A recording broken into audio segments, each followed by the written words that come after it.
تو ہم نے لاف ایٹ کو بہت زیادہ انٹرٹین کر لیا ہے ہمارے ٹی وی میں. اچھا سٹ کام ہیں جی. اب ایک مدر مجھ سے بات کر رہی تھی, وہ کہہ رہی تھی کہ بچے آج کل اتنی بدتمیزی کرتے ہیں, اور میں نے دیکھا ہے کہ جی وہ کوئی سٹ کامز دیکھتے ہیں جن میں ماں باپ کے لطیفے, ماں باپ کا مذاق, ماں باپ کو بیوقوف بتایا جا رہا ہے. اب بہت سارے یہ نیٹ فلکس پہ جو شوز وغیرہ بچے دیکھتے ہیں, سیزن دیکھتے ہیں, ان میں بچے اکثر اسی طرح سے بات کر رہے ہوتے ہیں. ایون آپ پاکستانی ڈرامہ بھی دیکھ لیں تو ماں باپ سے ایسے بات کر کے ان کو جیسے جھلا دکھایا جاتا ہے, بیوقوف دکھایا جاتا ہے. اور گھروں میں بھی اسی لیے پھر بچے, آپ کو یہ فون بھی نہیں آپریٹ کرنا آتا, امی آپ کو نہیں پتا ٹک ٹاک کیا ہے, اس طرح کی باتیں پھر کرنا شروع کر دیتے ہیں. ہمیں ایک مہذب طریقے سے اپنے گھروں میں اسٹیبلش کرنا ہوتا ہے. ہم مزاح کرتے ہیں, اور اس کے لیے ایک کتاب ہے, چھوٹی سی بک ہے, جو کہ میں سب کو ریکمینڈ کرتی ہوں کہ آپ سب کے پاس ہونی چاہیے. تو آپ اپنے فیملی ممبرز کے ساتھ اس میں سے وہ واقعات شیئر کیا کریں. رسول اللہ صلی اللہ علیہ وسلم کی مسکراہٹیں, چھوٹے چھوٹے واقعات ملتے ہیں کہ آپ صلی اللہ علیہ وسلم کس طرح مسکرائے اور کس طرح بات چیت کی. یعنی یہ نہیں تھا کہ کوئی وہ ڈرائی پرسنالٹی کے لوگ تھے. یعنی اگر ہم سیرت کا مطالعہ کرتے ہیں تو جب بھی رسول اللہ صلی اللہ علیہ وسلم اور صحابہ کرام بیٹھا کرتے تھے, ہنسی مذاق چلتا تھا اور اچھی اچھی باتیں ہوتی تھیں, ہنستے تھے اور آپس میں ایک دوسرے سے بات چیت کرتے تھے, ایک دوسرے کو رسپیکٹ دیتے تھے, لیکن کسی کا مذاق نہیں اڑایا جاتا تھا, پیروڈیز نہیں کی جاتی تھی. تو موسیٰ علیہ السلام نے یہ کہا کہ میں کوئی مذاق نہیں کر رہا, دس از اے سیریس میٹر. جیسے آج کل دیکھیں ہمارے بچے, ہم نے بچوں کو یہ کہہ دیا کہ we are like your friends. پتہ نہیں کیوں ہمیں گلٹ ہونا شروع ہو گیا جب ہم نے ویسٹرن کلچرز کو دیکھا, اور ہم نے دیکھا کہ جی وہ یہ بتا رہے ہیں کہ جی بچوں پہ سختی نہیں کرنی چاہیے. تو ہم نے کہا کہ ہاں واقعی بچوں کے نا ساتھ بڑا گھل مل کے رہنا چاہیے. تو ہم نے کہا جی ہم تو بچوں کے ہیں فرینڈس, اور جیسے ہی کوئی مجھے یہ کہتا ہے تو میری نا خطرے کی گھنٹی بجنا شروع ہو جاتی ہے کہ ہیں, کیونکہ جب آپ فرینڈ کہیں گے تو پھر کیا ہے, ہو جائے گا اماں یار ابا یار. ہے موم ذرا پھینگے بھیجے دے مجھے, موم یہ نہیں, ڈیڈ یہ نہیں, ایسے نہیں. ٹانگ پہ ٹانگ رکھ کے بیٹھے ہوئے ہیں اور کہہ رہے ہیں کہ ڈیڈ ذرا یہ کھانا تو دے دیں مجھے گرم کر کے. اور ڈیڈ بیچارے جا رہے ہیں پلیٹ لے کر, چاہے آفس میں بھی سارا دن کام کر کے آئے ہیں, اور وہ سارا کھانا گرم کر رہے ہیں, اور وہ کہہ رہے ہیں کہ میں نا بہت فرینڈلی ہوں اپنے بچوں کے ساتھ. تو آپ دیکھیں جب ہم نے ان کو کوئی باؤنڈری نہیں دی کہ دیکھیں آپ والدین ہیں, آپ نے تربیت کرنی ہے. کبھی ایسے ہوگا کہ کسی کمپنی میں سی ای او آئے اور کبھی کسی کے ٹیبل پہ بیٹھ کے ہنسی مذاق کرے, اور کبھی کسی کے ساتھ ایسے بیٹھے, آپ دیکھیں وہ پوری ہائرارکی ڈسٹروائے ہو جائے گی. پریزیڈنٹ صاحب آپ کے ملک کے چلتے پھرتے آپ کے پاس آئیں اور کہیں کہ I am very friendly with my citizens, کہیں نہیں ہوتا. ہر جگہ پہ جو ہائرارکی اس کو مینٹین کیا جاتا ہے تاکہ کسی ایک شخص کا روب ہو. والد کا روب ہونا چاہیے, والدہ کا روب ہونا چاہیے, پتہ ہونا چاہیے جی والدین ہیں میرے, یہ بزرگ ہیں. اسی لیے تو بچوں نے اب پھر بزرگوں کی عزت کرنی چھوڑ دی. آپ کو 600 دفعہ اشارے کرنے پڑتے ہیں, بچے اٹھو جگہ دے دو. وہ کہتے ہیں کیا کس کو جگہ دینی ہے بھئی, وہ خود سامنے وہ چیئر نظر آ رہی ہے ساتھ والے کمرے میں, وہ لے کر کیوں نہیں آ سکتے, اس پر کیوں نہیں بیٹھ سکتے, کیونکہ ہم نے وہ ادب آداب سکھائی نہیں ہے. تو ٹھیک ہے آپ فرینڈلی ایسے ہو سکتے ہیں کہ آپ بچوں سے اچھی طرح بات چیت کریں, آپ کی کمیونیکیشن سکل سٹرونگ ہو, آپ ان کی بات کو سمجھیں, ان کی ایج کی ریکوائرمنٹ کو سمجھیں. لیکن جب بچہ کوئی لمٹ کراس کرے تو بتا دے بیٹا میں آپ کی دوست نہیں ہوں, میں آپ کی ماں ہوں. ماں کا ایک ادب احترام ہوتا ہے, ایک طور طریقہ ہوتا ہے بات چیت کرنے کا. تو جب ہم نے یہ کام غلط کیا تو دیکھیں کہ ساری چین جو آگے ہے نا وہ غلط چلنا شروع ہو گئی. تو انہوں نے کہا کہ میں جاہلوں میں سے نہیں ہوں, میں ایسی بات نہیں کرتا. اس سے یہ بھی پتہ چلتا ہے کہ کوئی لطیفے کا بھی یا ہنسنے کا بھی کوئی ایک جگہ ہوتی ہے, ایک مقام ہوتا ہے نا, جہاں سیریس بات ہو رہی ہو وہاں پہ یہ نہیں چلتا. جیسے میں بہت سے کالجز یونیورسٹیز میں جب جاتی ہوں, اب اسٹوڈنٹس کو مشکل لگتا ہے کہ ان کو کوئی ایسی کلاس دے دی جائے جو قرآن کی ہو. کچھ اسٹوڈنٹس تو بڑے سیریس ہوتے ہیں, بڑی اچھی طرح پڑھتے ہیں, سنتے ہیں. کچھ اسٹوڈنٹس کیا کرتے ہیں کہ بیٹھ کے اپنی باتیں کرتے رہتے ہیں, آپس میں ہنسی مذاق کرتے رہتے ہیں. تو ان کو سمجھانا پڑتا ہے کہ دیکھو بیٹا, میں ان کو ہمیشہ کہتی ہوں کہ مجھے بہت اچھا لگتا ہے اسٹوڈنٹس چٹ چیٹ کریں, کویشچنس پوچھیں, ٹرکی باتیں کریں, اور کوئی چیلنجنگ کویشچنس کلاس میں لے کر آئیں. موقع کی مناسبت ہو تو ہم ہنسیں بھی, کوئی بات چیت بھی کریں, کوئی شیئر بھی کریں. لیکن بے موقع ہنسنا جو ہے نا یہ درست نہیں ہوتا, اس کو اپنا ٹھیک کرنا چاہیے آپ کو. تو ہمیں بھی اپنے بچوں کو گھر میں اس طرح بتاتے رہنا چاہیے. پھر کیا ہوا, ورس نمبر 68, قَالُوا ادْعُ لَنَا رَبَّكَ يُبَيِّن لَنَا مَا هِيَ. انہوں نے کہا دعا کرو ہمارے لیے اپنے رب سے، وہ واضح کر دے ہمارے لیے کیسی ہے وہ۔ اب کیونکہ وہ کام نہیں کرنا چاہتے تھے تو انہوں نے کیا کہا، کچھ سوال پوچھتے ہیں، جس کو ہم کہتے ہیں پوسٹ پوننگ ٹیکنیکس تھی ان کی، ڈیلینگ ٹیکٹک تھا۔ جیسے اگر آپ بچے کو کہتے ہیں بیٹا وہ فریج کھول کے نا تو ذرا وہ ایک ڈش پڑی ہے وہ تو لے کے آنا، کون سا فریج؟ آپ کہتے ہیں بیٹا ہمارے گھر میں کتنے فریج ہیں؟ نہیں وہ ایک فریزر بھی پڑا ہے نا، تو آپ کہتے ہیں میں نے فریزر نہیں کہا، میں نے فریج کہا ہے۔ پھر کہتے ہیں کون سے ریک میں پڑی ہوئی ہے، مطلب کتنے، کوئی 100 ریکس ہیں آپ کے فریج کے، کیونکہ وہ کرنا نہیں نا چاہ رہے ہوتے ہیں، وہ اپنے کام میں ہوتے ہیں، وہ کہتے ہیں اچھا وہ کام والی نہیں کر سکتی، یعنی وہ ایسے سوال پوچھتے ہیں کہ ہمیں نہ جانا پڑے۔ میں کبھی اپنے کسی بچے کے ساتھ کھڑی ہوں اور میں ان کو کہوں کہ اچھا فلاں کو بلانا، تو وہ وہیں کھڑے ہو کے زور سے چیخ لگاتے ہیں اس کے نام کی۔ میں ان کو کہتی ہوں بیٹا یہ چیخ تو میں بھی مار سکتی تھی، میں چیخ ہی تو نہیں مارنا چاہ رہی تھی، کہ نہیں اس کو آواز آ گئی ہوگی، اور اگر نہیں آئی تو چلیں چھوڑیں نا کچھ اور کر لیتے ہیں۔ تو یہ ڈیلنگ ٹیکٹکس ہوتے ہیں۔ تو بنی اسرائیل نے بھی کیا کہا کہ ادعو لنا ربک، دعا کریں، دعا بھی وہ یہ بھی تو کر سکتے تھے، اگر سنسیئر ہوتے تو وہ کہتے ہم دعا کرتے ہیں اللہ تعالیٰ ہمیں واضح کر دے۔ جیسے ہم کبھی کبھی کسی چیز کے لیے پریشان ہوتے ہیں تو ہم کہتے ہیں اچھا بھی میں استخارہ کرتی ہوں، پھر مشورہ کرتی ہوں، اونرشپ لیتے ہیں نا اپنے ڈیسیژن کی۔ لیکن کچھ لوگ کیا کرتے ہیں کہ خود وہی باتیں آرام سے بیٹھے رہتے ہیں، کہتے ہیں ہم نے کسی بزرگ سے استخارہ کروایا۔ ان بیچاروں کو کیا پتا کہ آپ کے دل میں کیا ہے، یا وہ شخص کیسا ہے، وہ فیملی کیسی ہے، آپ کے لیے پروز اینڈ کونز کیا ہیں، آپ کن چیزوں کے بارے میں سوچ رہے ہیں۔ تو اس پہ کیا ہوا، قال موسیٰ علیہ السلام نے کہا انہو یقول، بے شک وہ فرماتا ہے، انہا بقرہ، بے شک وہ گائے ہے، لا فارد ولا بکر، نہ وہ بوڑھی ہے اور نہ ہی وہ چھوٹی ہے۔ ان کی چوائس اور لمٹ ہو گئی، یعنی پہلے کیا تھا کہ وہ جاتے جیسے منڈی لگی ہوئی ہے اور ادھر بہت سارا جانور ہے، بس کسی بھی گائے کو پکڑتے، پیسے دیتے، آ کر اس کو ذبح کرتے، بات ختم۔ لیکن اب ان کو کیا ڈھونڈنا ہے، ایسی گائے ہو نہ بوڑھی ہو نہ وہ چھوٹی ہو۔ اچھا ایکچولی یہ جب ورشپ بھی کرتے تھے نا، پوجا بھی کرتے تھے، تو وہ بھی بڑی فائن کوالٹی کی نا کوئی ایک گائے پک کرتے تھے، تو یہ اس کی طرف بھی اشارہ ہے۔ تو اللہ تعالیٰ وہ بھی ریمائنڈر دے رہے ہیں کہ ٹھیک ہے پھر ڈھونڈو ایسی، یعنی پھر ذبح کرنے کے لیے بھی ایسی گائے تمہیں ڈھونڈنی پڑے گی جس کی تم پرستش کرتے ہو، جس کی تم پوجا کرتے ہو۔ اور پھر ساتھ ہی کیا کہا گیا، عوانم بین ذالک، اوسط عمر کی ہو ان کے درمیان، فافعلوا ما تؤمرون، تو کرو جو تم حکم دیے جاتے ہو۔ کہا گیا کہ this should be enough for you, ٹھیک ٹھاک تمہیں انسٹرکشن دے دی گئی ہیں اور اس پہ تم کام کر سکتے ہو۔ لیکن نہیں، انہوں نے اب کیا کہا، ورس نمبر 69، قالوا ادع لنا ربک یبین لنا ما لونھا، انہوں نے کہا دعا کریے ہمارے لیے اپنے رب سے، وہ واضح کر دے ہمارے لیے اس کا رنگ کیسا ہونا چاہیے۔ اگین another ریسٹرکشن، وہیں بیٹھے بیٹھے پھر وہ سوال کر رہے ہیں اور پھر یہی کہہ رہے ہیں، یہ بھی نہیں کہ چلو اب سمجھ آ جائے کہ اچھا ہم سوچتے ہیں اور ہم اللہ سے دعا کرتے ہیں، اللہ ہمارے دل میں ڈال دے گا کہ یہ کام ایسے کر لو، نہیں، پھر کہا کہ نہیں آپ دعا کریں۔ قال، موسیٰ علیہ السلام نے کہا، انہو یقول، بے شک وہ فرماتا ہے، انہا بقرہ، بے شک وہ گائے ہے، صفرا، زرد رنگ کی، آسان ہے زرد رنگ کی گائے ڈھونڈنا، فاقع لونھا تسر الناظرین، خوب گہرا ہے رنگ اس کا اور خوش کرتی ہے دیکھنے والوں کو۔ اب ان کی چوائس اور زیادہ مشکل ہوگی۔ قالوا ادع لنا ربک یبین لنا ما ہی، انہوں نے کہا دعا کریں ہمارے لیے ہم اپنے رب سے، وہ واضح کر دے ہمارے لیے کیسی ہے وہ، ورس نمبر 70۔ اور پھر اس پہ کیا کہا گیا، ان البقرہ تشابہ علینا، بے شک گائے مشتبہ ہو گئی ان پر، یعنی اور انہوں نے اپنے لیے مشکلات پیدا کر لی۔ اب وہ کیا کہتے ہیں، وَإِنَّا إِن شَاءَ اللَّهُ لَمُهْتَدُونَ، اور کہتے ہیں بے شک ہم اگر چاہا اللہ نے تو البتہ ہدایت پانے والے ہیں۔ اگر وہ انشاءاللہ نہ کہتے، ایک حدیث کے مطابق ہمیں کیا پتہ چلتا ہے، تو شاید ابھی بھی سوالوں کا سلسلہ چلتا رہتا اور وہ اپنے لیے اور مشکلات پیدا کر لیتے۔ تو فائنلی کیا ہوا، انہوں نے کہا اچھا اب دے فیلٹ ٹریپڈ، انہوں نے کہا کہ چلیں ہم کوشش کرتے ہیں، مل ہی جائے گی، تھکے تھکے سٹائل سے اٹھے، کرنا کیا چاہیے تھا، فوراً وہ کام کر لیتے۔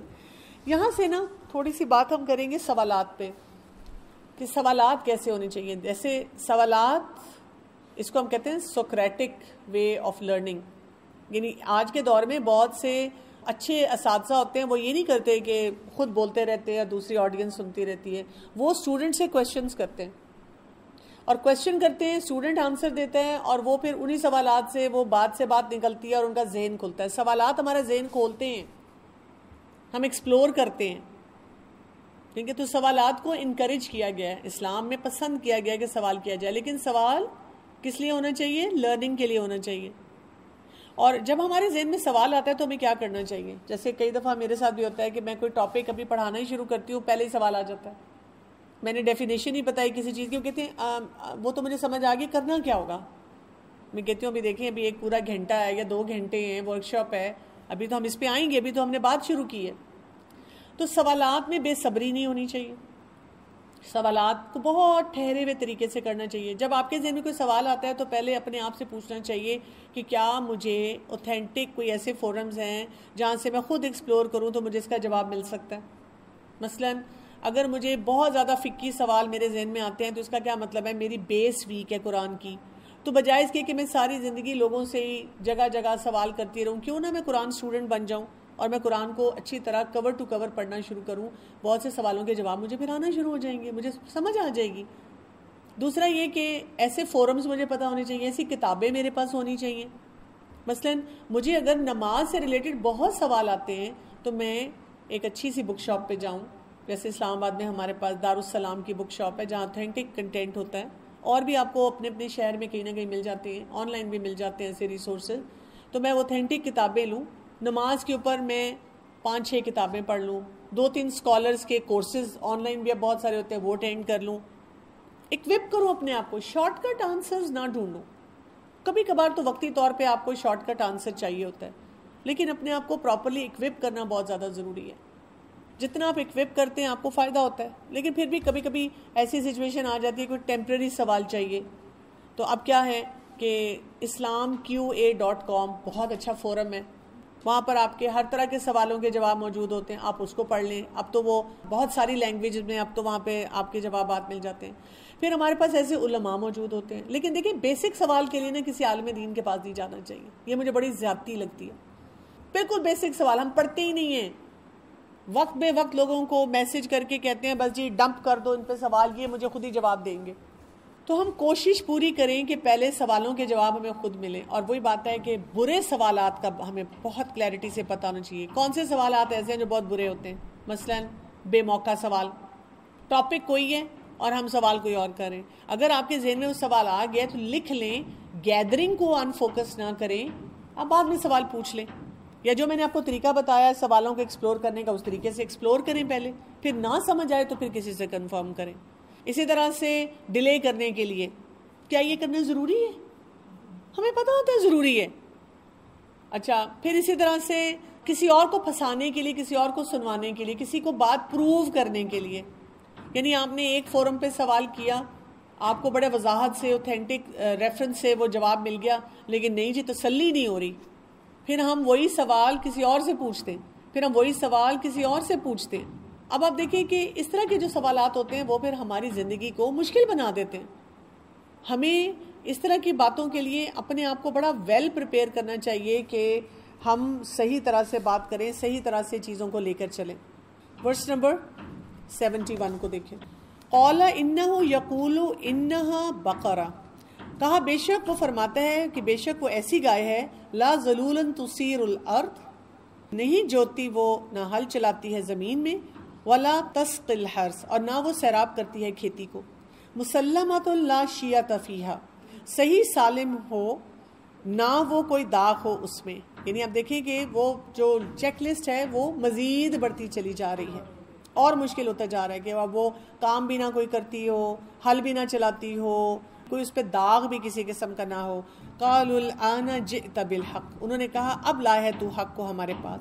فذبحوها وما كادوا يفعلون، پھر انہوں نے ذبح کیا اسے اور نہ تھے وہ قریب کہ وہ کام کرتے. اپنے آپ کو ifs and buts سے بچانا چاہیے. جیسے ہی ہمیں پتہ چلے کوئی بات اس کو فوراً کر لینا چاہیے، وہ کام زیادہ آسان ہو جاتا ہے. یعنی آپ کو پتہ چلتا ہے کہ نماز پڑھنی چاہیے تو ہم مفروضے بھی لے کر آتے ہیں سوال کے طور پہ. اگر یہ مسئلہ ہو گیا تو پھر میں کیا کروں گی، جیسے بچے کرتے ہیں، تو کیا کرنا چاہیے؟ سوچنا چاہیے کہ میں پہلے پڑھتی ہوں، پھر اگر کوئی چیلنج آئے گا تو وہ پوچھ لوں گی اس وقت، کیونکہ جو بھی کرنے والے کام ہیں وہ میں پورے کروں. اچھا اسی طرح بچے سوال کرتے ہیں، جب چھوٹے بچے سوال کرتے ہیں تو ہم کیا کہتے ہیں ان کو؟ میرا سر نہ کھاؤ. یہ ان کی لرننگ ایج ہوتی ہے، ان کو سوال پوچھنے ہوتے ہیں، تو ان کے سوالوں کے جواب دینے چاہیے.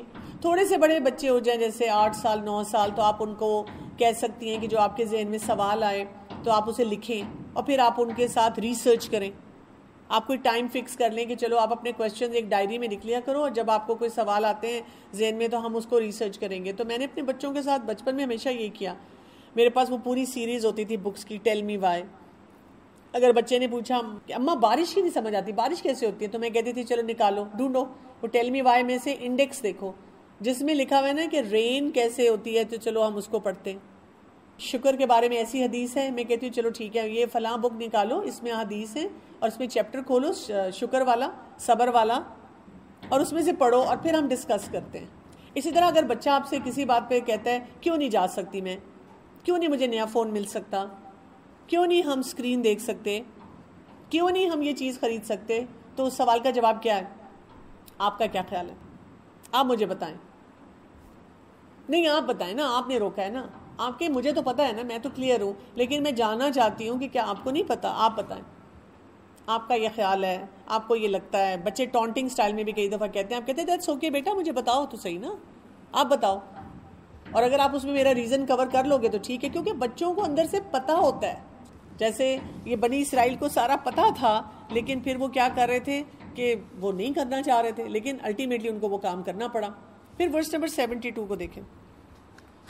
وَإِذْ قَتَلْتُمْ نَفْسًا فَادَّارَأْتُمْ فِيهَا، اور جب قتل کیا تم نے ایک نفس کو پھر ایک دوسرے پر ڈالنے لگے تھے تم اس کے بارے میں، جو میں نے آپ کو پورا بیک گراؤنڈ دیا تھا نا کہ قتل ہو گیا اور اب آپ ایک دوسرے کو الزام دے رہے تھے.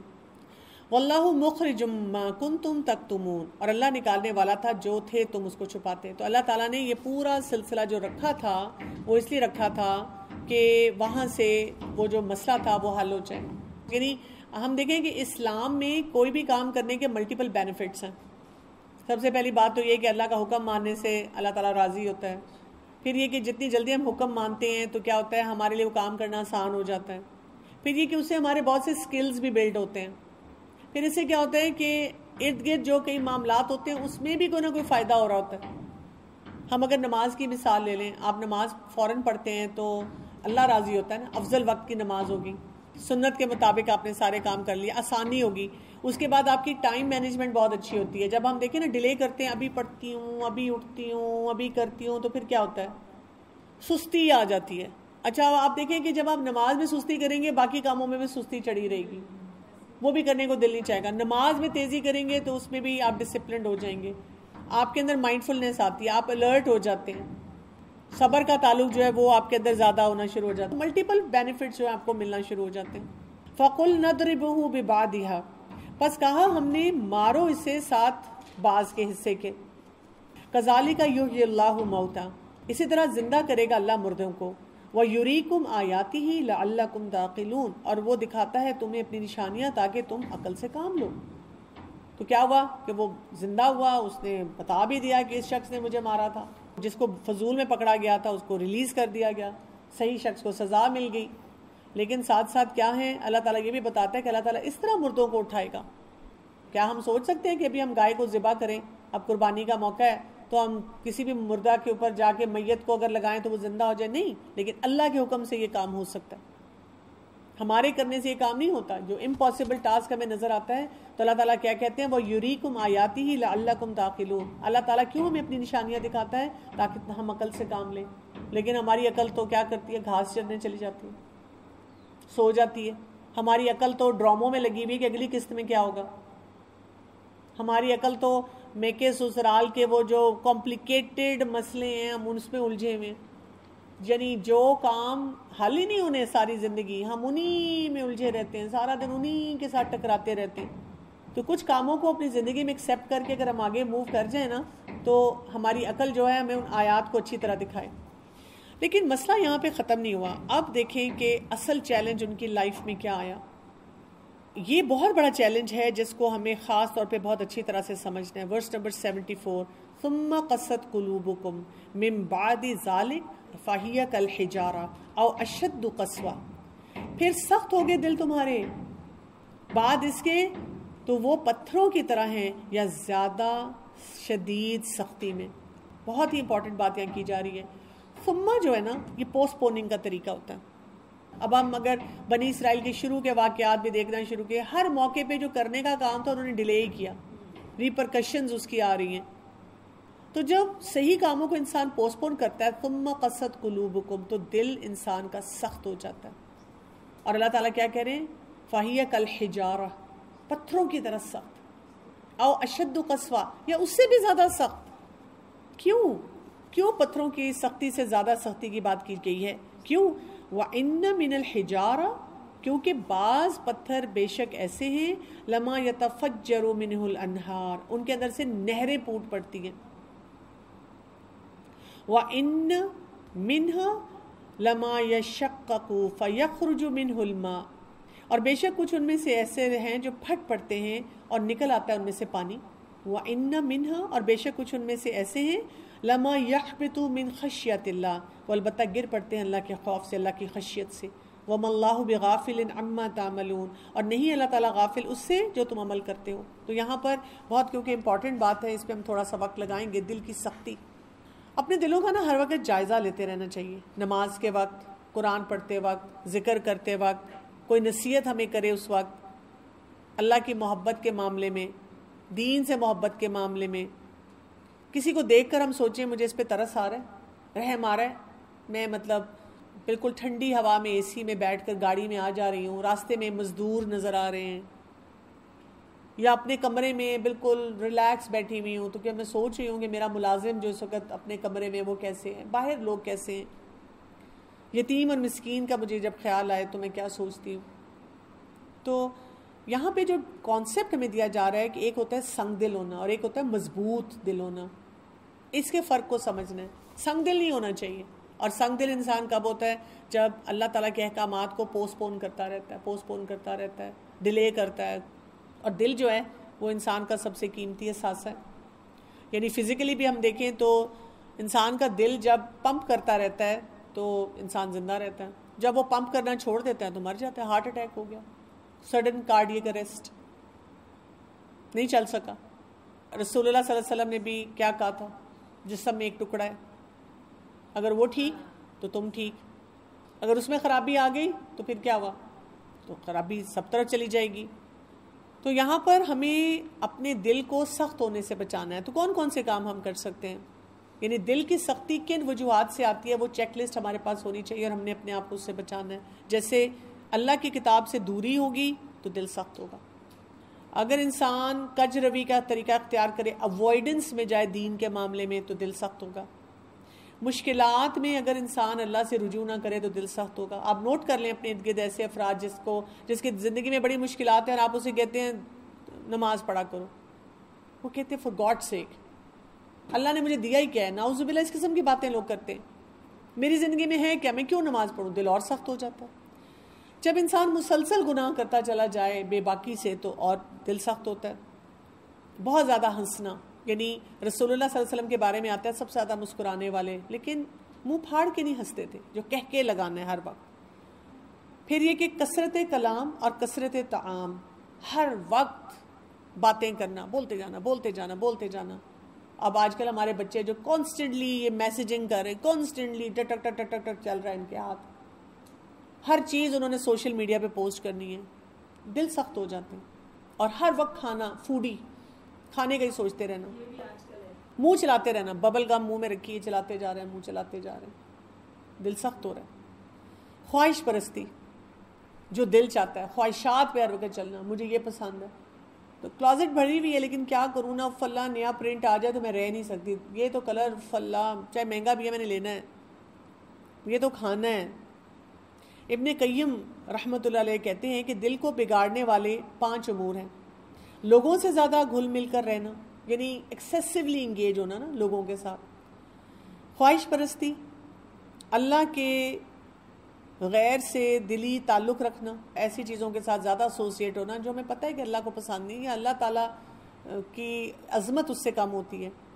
زیادہ کھانا اور زیادہ سونا, سارا دن سوئے رہنا. اب چھٹیاں آ رہی ہیں نا تو لوگ کہتے ہیں بس اب تو سونا ہی ہے. عید بھی آ رہی ہے تو لوگ کہتے ہیں چلو شکر ہے ویکینڈ ساتھ آ گیا, خوب سونا ہے. تو یہ ساری چیزیں کیا کرتی ہیں, انسان کے دل کو سخت کر دیتی ہیں. مضبوط دل کیسا ہے؟ جیسے اب ان پتھروں کی مثال آئی ہے کہ آپ دیکھیں کہ پتھر مضبوط ہے لیکن کیسے کیسے فائدہ دے رہا ہے. کوئی لڑک کے فائدہ دے رہا ہے, کوئی پھٹ کے فائدہ دے رہا ہے, اور کسی کے اندر سے چشمے یا نہریں بہ رہی ہیں وہ فائدہ دے رہا ہے. تو اسی طرح 3 طرح کے انسان ہوتے ہیں. ٹھیک ہے, پہلی کیٹیگری کیا آ گئی؟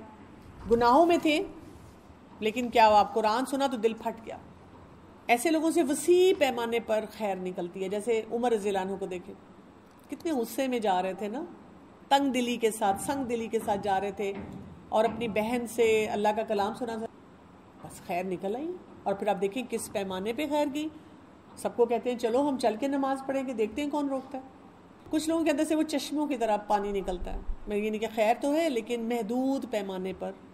دیکھنے میں بڑے وہ ڈسپلنڈ اور لگتے ہیں کہ ان سے بات نہ کریں ہم, خیر ہے ان کے اندر, خیر کا موقع نہیں وہ جانے دیتے کہیں یا نظر آ جائے.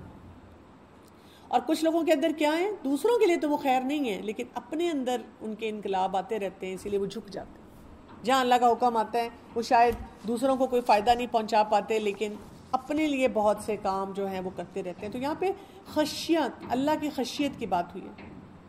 یہ خشیت کیا ہوتی ہے؟ ایسا خوف ہوتا ہے, ایسا ڈر ہوتا ہے جس میں تعظیم ہوتی ہے, رسپیکٹ ہوتی ہے. جیسے ہمارے گھر میں کوئی بزرگ ہوتے ہیں, وہ کہتے کچھ نہیں ہیں لیکن ہم ان کے سامنے غلط کام کرنے سے گھبراتے ہیں. ہم کہتے ہیں نہ انہوں نے کبھی ڈانٹا ہے, نہ کبھی سختی کی ہے, نہ کبھی زیادتی کی ہے, پر نہیں ان کے سامنے نہیں بولنا, ان سے جس طرح نہیں اجازت لینی. جب وہ آئے ہوئے ہیں بس چپ رہو چپ رہو. بچے کہتے ہیں آپ ڈرتی کیوں ہیں ان سے اتنا؟ ہم کہتے ہیں بیٹا ڈر نہیں ہے, یہ ان کا روب ہے. کیوں؟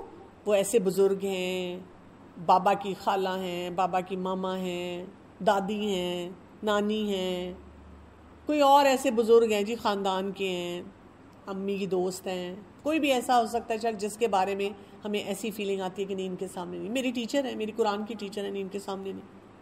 ایسے بھی ہو جاتا ہے نا جتنا ہم جانتے ہیں. تو اللہ کی خشیت بھی کیا ہے کہ ہمارا ڈر یہ نہیں ہونا چاہیے کہ دل میں کوڑا نہ آئے. ہم کہ میرے رب کی ذات ہی ایسی ہے کہ مجھے شرم آئے کہ میں نہیں ایسا کام کر سکتی. میرے رب نے مجھے اتنا نوازا, اتنا کچھ دیا, تو میں کیسے یہ غلط کام کروں. ہمیں یہاں تک اب بات کیا سمجھ آ رہی ہے؟ بنی اسرائیل کے جتنے واقعات ہیں اس میں اصل میسج جو دیا گیا یہ ساری باتیں سکھا کر کہ دل کو سخت نہیں ہونے دینا. اگر ہم نے دل کو سخت ہونے سے نہ بچایا تو پھر کیا ہے؟ پھر ہم بہت ڈوبیں گے. پھر ہم بہت سارے جو کام کرنے والے ہیں آپ کا خیال ہے وہ کر سکیں گے؟ نہیں, وہ ہم نہیں کر سکیں گے. تو ہمیں اپنے آپ کو ان تمام چیزوں سے, تمام معاملات میں بہت کھڑا کرنے کی ضرورت ہے. اللہ تعالیٰ ہمیں توفیق دے کہ جو کچھ ہم پڑھ رہے ہیں اس پہ ہم عمل کر سکیں. سبحانک اللہم و بحمدک اشہد ان لا الہ الا انت استغفرک و اتوب الیک. السلام علیکم و رحمۃ اللہ وبرکاتہ.